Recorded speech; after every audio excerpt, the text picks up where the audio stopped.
Hey guys, I think one of the biggest things with trading that we need to accept is that we are never going to catch the bottom or the top. Maybe once in a while we get lucky and we do nail it pretty close, but it's very hard, guys. Let's say, for example, stock rips higher and you decide to sell, right? And then the stock goes higher from there. That's going to happen. That's part of trading.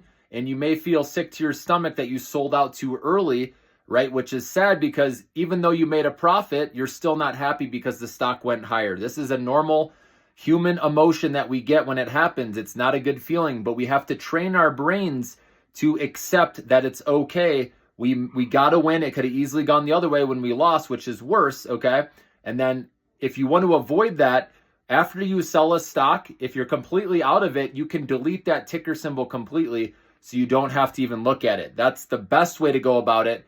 Now, you may see it, right, another day down the road or hear someone else talk about it, and then you're like, oh, bummer, why did I sell, right? Of course, you're going to get that emotion. But in the end, you have to accept it, right? That's part of the game, guys. And as soon as we learn to do that, accept it, it's going to help us be better traders. We know there's another one, always another fish in the sea, right? Where you can trade. And then the same thing, maybe you don't buy it exactly at the bottom. That's hard to time that, right?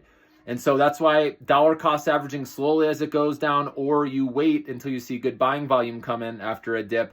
And even after that, after good buying volume, it could go back down, right? You just don't know. This is the art of trading, right? You do your best to try to get at the bottom and try to sell at the top. That's what we're all trying to do.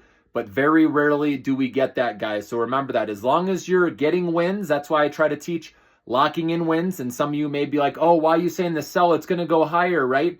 At some point, it does correct, okay?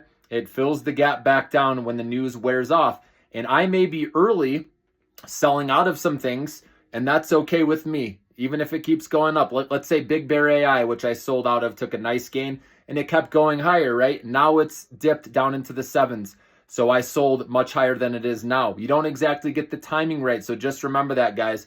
So you stick to your disciplines, okay? Even like NBIS stock today, for example, right? I stick to my discipline. If a company misses on earnings and they're taking bigger losses than expected, okay, then I sell out of it because there's so many other stocks that did beat guidance, that have good numbers, right, that are profitable, that I could play instead. It's all about opportunity cost, in the stock market.